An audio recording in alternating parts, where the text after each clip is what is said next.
When you look at the Kansas City Chiefs right now, the most important story isn't about headlines or hype. It's about structure. It's about how an offense organizes itself when the field shrinks, when time is limited, and when every decision carries weight. Today is about understanding how a familiar coaching presence could reshape red zone execution, third down rhythm, and situational clarity for this offense going forward. I'm Daniel, and today I want to walk you through what Eric Bieniemy's return to Kansas City really means when you slow the tape down and study it from a red zone perspective. This isn't about nostalgia. It's not about emotion. It's about function. When you study Chiefs football inside the 20-yard line, you see a system that has always depended on sequencing, timing, and trust between quarterback, play caller, and skill players. Bieniemy's value shows up most clearly in those moments when space disappears and execution has to be precise. Let's start by grounding this in situational football. The red zone, for anyone newer to the game, refers to snaps run inside the opponent's 20-yard line. Defenses change dramatically here. Safeties compress. Linebackers widen their eyes. Passing windows shrink. You're no longer stretching the field vertically, you're attacking leverage, angles, and hesitation. That's where the Chiefs have historically separated themselves from league-average offenses. During Bieniemy's previous tenure, Kansas City consistently ranked near the top of the NFL in red zone touchdown percentage. That didn't happen because of trick plays. It happened because the offense understood how to stress defenders with motion before the snap, force communication errors, and isolate matchups that favored skill and timing. When you watch Patrick Mahomes in those seasons, what stands out is anticipation. He isn't waiting to see receivers come open. He's throwing to locations, trusting that the route timing and spacing will do their job. That kind of quarterbacking only works when the system is coherent.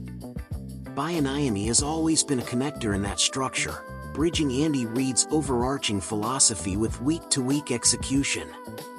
From a red zone perspective, one of Bieniemy's fingerprints has been how the Chiefs use condensed formations. Tight splits force defenders into traffic. That creates natural rubs without relying on illegal picks. It also shortens throws, which matters when linebackers are buzzing downhill and safeties are sitting on routes.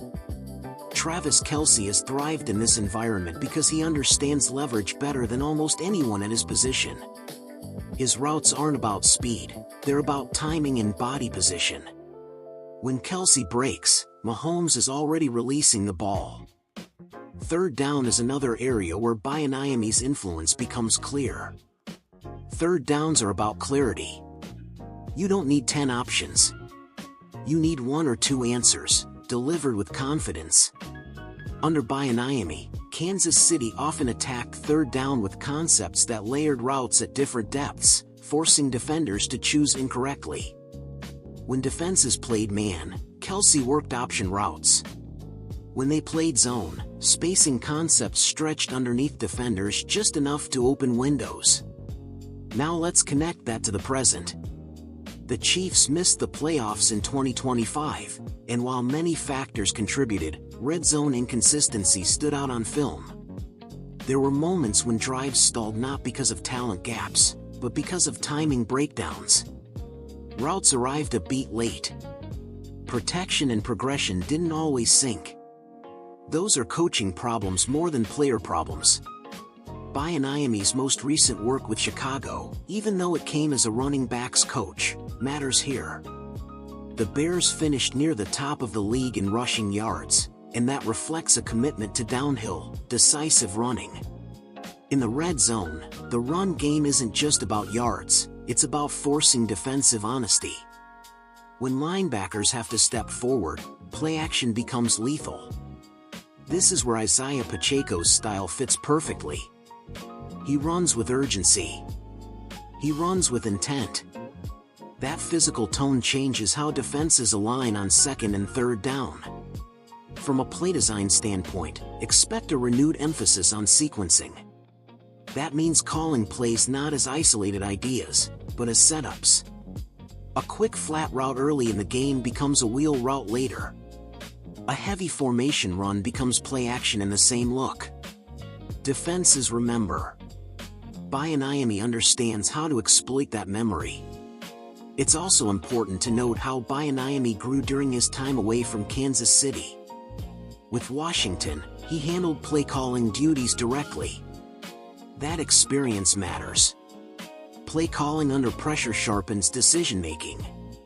It teaches you how to manage risk, especially late in games. Clock management, 2-minute situations, and goal-to-go decisions all benefit from that experience.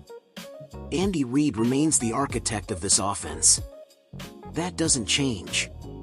But successful offenses rely on trusted lieutenants who understand not just what to call, but why it's being called.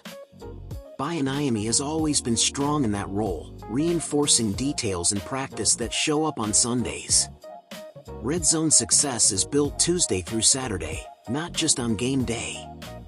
When Travis Kelce speaks positively about Bieniemy, it matters because veterans feel when a coach enhances clarity.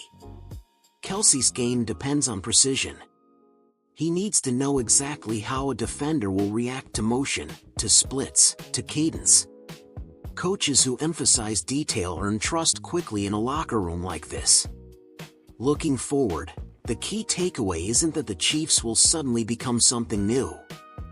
It's that they're returning to principles that once made them devastating inside the 20. Clear spacing. Defined reads. Physical run intent. Creative but disciplined play design. These are small edges, but in the red zone, small edges decide games. This is where the Chiefs have separated themselves before, and this is where they'll try to do it again. Not with noise. Not with headlines. But with structure, timing, and understanding. I'm Daniel, and that's how I see Eric Bieniemy's return through a RedZone Kingdom lens, not as a storyline, but as a functional shift that shows up where football matters most.